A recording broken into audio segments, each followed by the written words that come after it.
यहाँ पर एक क्वेश्चन है, विच हैज़ हाईएस्ट पीएच, यानी ये जो नीचे हमारे 4 ऑप्शंस हैं इनमें से, या ये हम कह सकते हैं कि ये चारों साल्ट्स हैं, इनमें किसके लिए जो है पीएच क्या होगा, हाईएस्ट होगा, सबसे ज़्यादा होगा मैथमेटिकल वैल्यू में।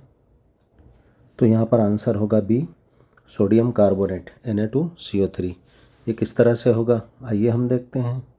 आंसर निकालने से पहले हमें थोड़ी पीएच की जानकारी होना चाहिए, है ना। तो पीएच की जो मैथमेटिकल वैल्यू होती है 1 से लेकर 10 तक, तो इसमें जो है 1 से लेकर 6 तक जो वैल्यू होती है ये क्या होती है, एसिड के लिए होती है। एसिड प्रॉपर्टी यानी जिसकी मैथमेटिकल वैल्यू सबसे कम होगी, 1 होगी, वो सबसे ज़्यादा स्ट्रॉन्ग एसिड होगा, और जिसकी मैथमेटिकल वैल्यू 6 होगी यानी पीएच क्या होगा, 6 होगा, यानी जिसके लिए पीएच 1 हो वो क्या होगा, स्ट्रॉन्ग एसिड होगा, और जिसके लिए पीएच क्या हो, 6 हो, यानी मैथमेटिकल वैल्यू ज़्यादा है लेकिन क्या है, उसकी एसिडिटी कम हो जाएगी। इसका मतलब जो है एसिडिटी पीएच वैल्यू के हिसाब से ऊपर से नीचे की ओर कम होगी, यानी 1 सबसे ज़्यादा एसिडिक होगा और 6 क्या होगा, सबसे कम एसिडिक होगा, यानी एसिड वैल्यू ऊपर से नीचे घटती है, डिक्रीज़ होती है, कम होती है ना, एसिडिक प्रॉपर्टी। इसके बाद जो है 8 से 10 तक जो पीएच वैल्यू होती है वो क्या होती है, बेस के लिए होती है, ठीक है ना। तो इसमें क्या होता है, जिसकी पीएच वैल्यू कितनी है, 8 है, यानी ये क्या होगा, वीक बेस होगा, ठीक है। और जिसकी पीएच वैल्यू क्या होगी, 10 होगी, वो क्या होगा, स्ट्रॉन्ग बेस होगा, यानी बेसिसिटी ऊपर से नीचे की ओर बढ़ेगी, है ना। क्षारी यानी एल्कली प्रॉपर्टी क्या होगी, वो ऊपर से नीचे की तरफ बढ़ती है, और एसिडिटी क्या होती है, ऊपर से नीचे की तरफ घटती है पीएच वैल्यू में। यानी यहाँ पर अगर हम देखें तो पीएच जिसका 1 है वो क्या है, स्ट्रॉन्ग एसिड है, और जिसका 6 है वो क्या है, वीक एसिड होगा। अब यहाँ पर क्या है, 7, और 7 क्या है, एसिड और बेस के बीच में है, यानी ये क्या होगा, न्यूट्रल होगा। जिसके लिए पीएच क्या होगा, 7 होगा, वो क्या होगा, न्यूट्रल होगा, ठीक है, ना एसिड होगा ना बेस होगा। तो पीएच के बारे में यहाँ पर हमें इतनी एक बेसिक जानकारी होना ज़रूरी है, इसका आप ध्यान रखें। इस बेसिस पर अब हम यहाँ पर किसका हाईएस्ट पीएच होगा ये निकालेंगे। तो यहाँ पर जो है हाईएस्ट पीएच पता करने के लिए हमें क्या करना पड़ेगा, ये जो चारों साल्ट्स हैं इनका हमें क्या करना पड़ेगा, हाइड्रोलाइसिस करना पड़ेगा, इनका जलगठन करना पड़ेगा, यानी इनको जो है हमें पानी में घोलना होगा और इसका सॉल्यूशन बनाना पड़ेगा। तो सॉल्यूशन में कितना H+ यानी हाइड्रोजन आयन कॉन्सेंट्रेशन बढ़ा या घटा, या hydroxide ion concentration OH negative, यानी इनको हाइड्रोलाइज करने के बाद सॉल्यूशन में H+ आयन का कॉन्सेंट्रेशन बढ़ रहा है या घट रहा है, या OH नेगेटिव आयन का कॉन्सेंट्रेशन बढ़ रहा है या घट रहा है, उस बेसिस पर जो है इस सॉल्यूशन की एसिडिटी और बेसिसिटी कंफर्म की जाती है। सीधी सी बात है, अगर सॉल्यूशन में H+ आयन बढ़ गए तो ये क्या करते हैं, एसिडिटी को शो करते हैं, और सॉल्यूशन में OH नेगेटिव आयन्स अगर बढ़ गए हाइड्रोलाइसिस करने के बाद तो क्या होगा, सॉल्यूशन बेसिक हो जाता है, ठीक है। और सॉल्यूशन एसिडिक होगा या बेसिक होगा, इसके लिए हमें एसिड और बेस की जानकारी होना चाहिए कि कौन एसिडिक होगा और कौन बेसिक होगा। तो यहाँ पर सबसे पहले हम ऑप्शन ए को हाइड्रोलाइज करके देखेंगे। तो यहाँ पर CH3COO के इसकी जो है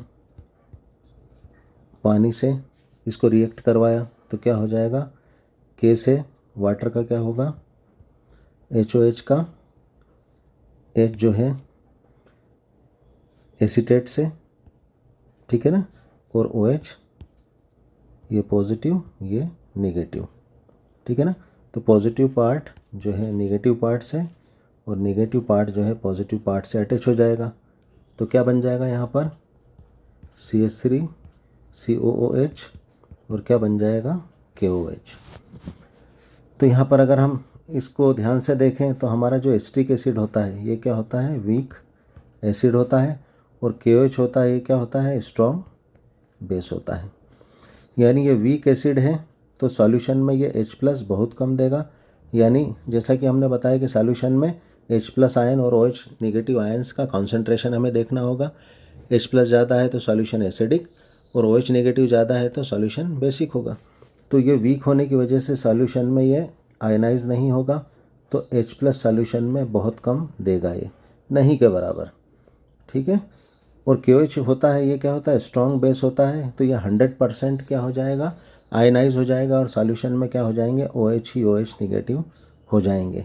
यानी हाइड्रोक्साइड आयंस का कॉन्सेंट्रेशन सॉल्यूशन में बहुत बढ़ गया है ना, तो जो है ये क्या हो जाएगा, सॉल्यूशन बेसिक हो जाएगा।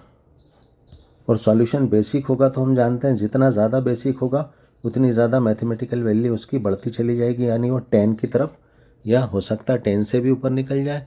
तो चूंकि यहाँ पर सॉल्यूशन क्या हो गया, बेसिक हो गया, तो हमें यहाँ पर हाईएस्ट pH वैल्यू है, तो यहाँ पर हमें हाईएस्ट pH वैल्यू ही निकालना है, यानी जिसकी pH वैल्यू जितनी ज़्यादा होगी मैथमेटिकली, यानी 10 ज़्यादा है।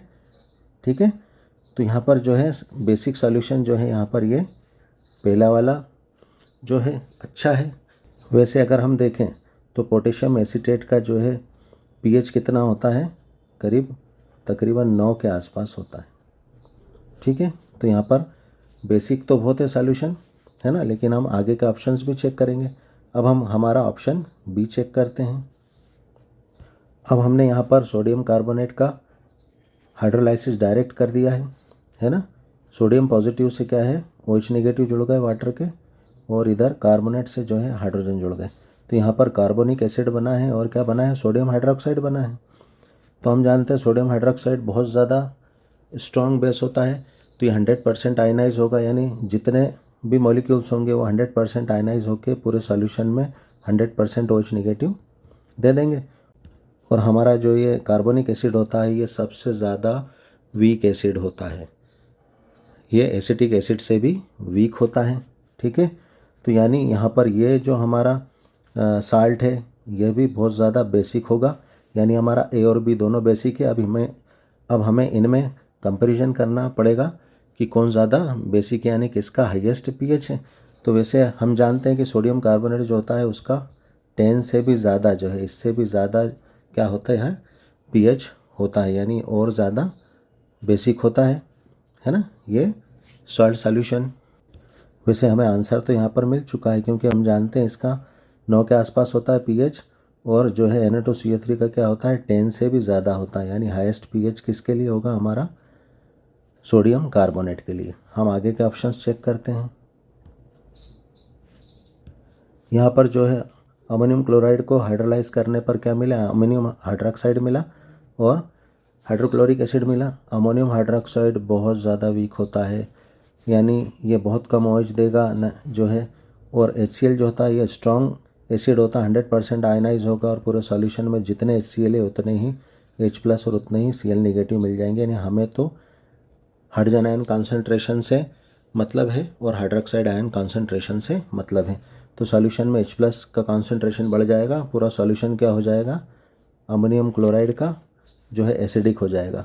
तो जो एसिडिक होता है हम जानते हैं वो क्या होता है, साइज उसके लिए जो है pH 7 से कम होता है, यानी मैथमेटिकल वैल्यू में ये कम हो जाएगा। ठीक है।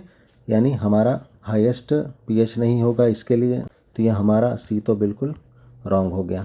अब हम डी ऑप्शन को चेक करेंगे। यहाँ पर जो है डी ऑप्शन को चेक करने पर क्या है, NaNO3 सोडियम नाइट्रेट, इसको हाइड्रोलाइज किया तो क्या बना, NaOH प्राप्त हुआ हमें और HNO3 प्राप्त हुआ। अब इसका अध्ययन करने पर हमें क्या पता चल रहा है कि NaOH भी स्ट्रॉन्ग बेस होता है और HNO3 ये क्या होता है, ये स्ट्रॉन्ग एसिड होता है। दोनों स्ट्रॉन्ग है, यानी ये 100% ये भी आयनाइज हो जाएगा सॉल्यूशन में, जितने OH नेगेटिव इसके मिलेंगे सॉल्यूशन में उतने ही H+ इसके मिलेंगे। तो यहाँ पर क्या होगा, सॉल्यूशन में जितने OH नेगेटिव उतने H+ आपस में रिएक्ट करके फिर H2O बना लेंगे, या सॉल्यूशन में ना H+ बचेगा ना OH नेगेटिव बचेगा, क्योंकि जितने H+ थे उतने ही OH नेगेटिव हो गए, तो ये क्या होगा, न्यूट्रलाइज हो गया, है ना। क्योंकि H+ ज़्यादा होते तो सॉल्यूशन एसिडिक होता, OH नेगेटिव एक भी ज़्यादा होता तो बेसिसिटी शो करता है ना।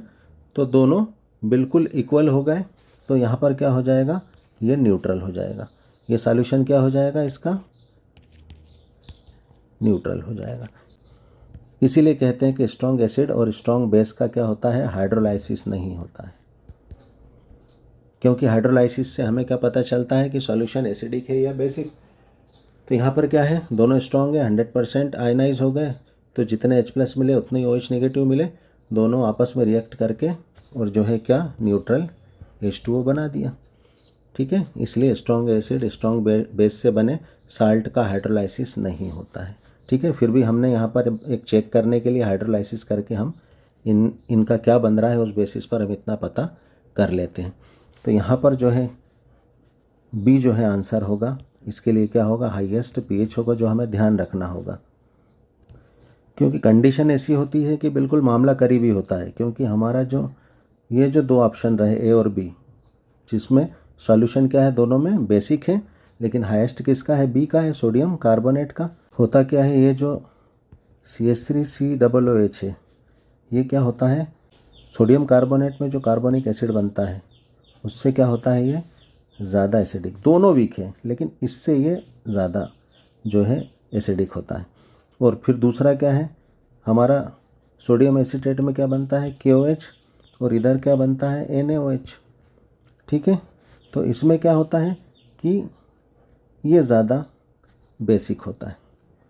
ठीक है, अब इनके कॉम्बिनेशंस को आपस में, इनकी प्रॉपर्टी जो हमें ज्ञात है, पता है, ऑलरेडी नोन है, इनका pH क्या होता है, उस बेसिस पर ही हम ये पता कर सकते हैं कि जो है ये ज़्यादा इसका सॉल्यूशन बेसिक यानी हाईएस्ट pH वाला होता है। तो यहाँ पर हमारा आंसर B होगा, sodium carbonate. Thanks for watching.